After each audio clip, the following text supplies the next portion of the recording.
Hi, Jacksonville, and welcome back to another episode of Buzzworthy Businesses, where we get to learn about local business owners. And today we have a very special guest. And I also have my co host with me, Mr. Steve Strum, who's also slash comedian, as we call him sometimes. This is brought to you by the Daily News Network and Foodies Care.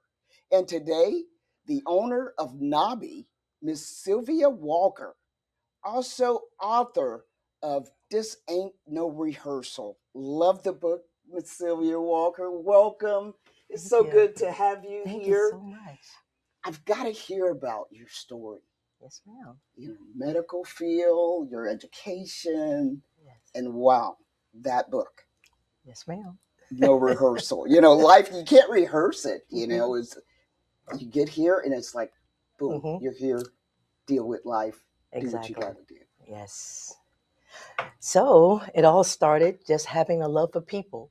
I am a servant. So I became a registered nurse. So from registered nurse to entrepreneur. Entrepreneur was because as a nurse, I realized I had skin issues. And I realized if I could help myself, then I could help somebody else. So it started with me first. That did very well. And then the book came. But the book came because I was a nurse. And I met this woman as a young nurse.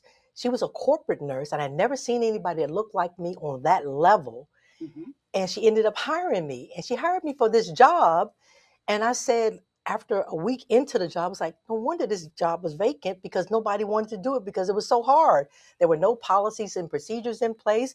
And so that night, when I was leaving my office, I was so distraught. But there was a sticky note she left on top of the pile of empty folders and said, this is your opportunity. She said, this ain't no rehearsal. 30 years ago. 30 years ago. Wow. Well, at least you know what gave her, inspiration for the book. Definitely inspiration. And here we are, fast forward 30 years later. And so you wrote the book when you were born? I like you. I've been 20, I love him. I have been 29 for 20 years. It's great. I'm going to remember that one. Feel free to steal it. I stole it. From my mama. My mom. So, yes. So that really gave me the inspiration. But it took me over 30 years to finally produce the book because life happened.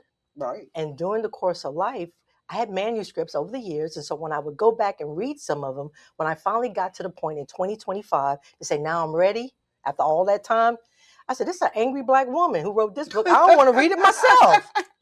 That's not what I want to portray to people. Right. That's not what I want to share. You want to inspire.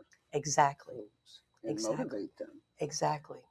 By sharing your experiences. I tell people all the time, you're your best reading for people. And if you want to inspire people, if they watched you and see what you've done. And they learn something. Yes. They learn something. Yes. We were talking a little offset, right? And you have a thing in the book that's a little different, and of course, life, as we talk about all the time, has a way of life. And for people that are, whether they're our age, 29 with some experience, or some folks that maybe are on a different side of later in their life, or even some folks that are getting into life, there's always lessons to be learned. And sometimes those lessons are the hard ones. So you had said something that kind of stuck with me as we were show prepping, that you don't say live with purpose.